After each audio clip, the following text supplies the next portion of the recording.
Dalam rangka Hari Ulang Tahun TNI ke-71, ratusan veteran di bawah naungan Kodam 14 Hasanuddin mendapat penghargaan dari Menteri Pertahanan.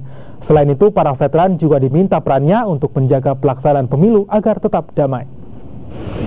Ratusan veteran ini mendapatkan penghargaan dari Menteri Pertahanan Misar Triakudu melalui Pangdam 14 Hasanuddin Majen TNI Surawahadi. Pemberian penghargaan ini diberikan kepada sejumlah veteran yang dinilai berjasa dalam menjaga NKRI dan juga kemerdekaan.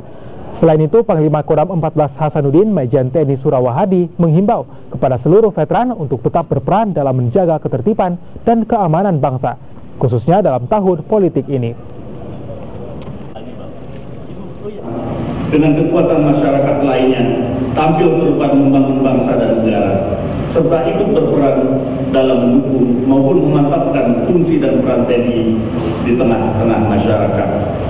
Sedangkan bagi FKPPI dan PPM, saya juga sangat berharap melalui kegiatan ini dapat meningkatkan soliditas yang semakin kuat antara TNI, Polri, FKPPI, dan PPM bersama-sama komponen bangsa lainnya untuk terus bekerja keras, terus menangkal berbagai ancaman yang dapat merusak tatanan kehidupan berbangsa dan bernegara.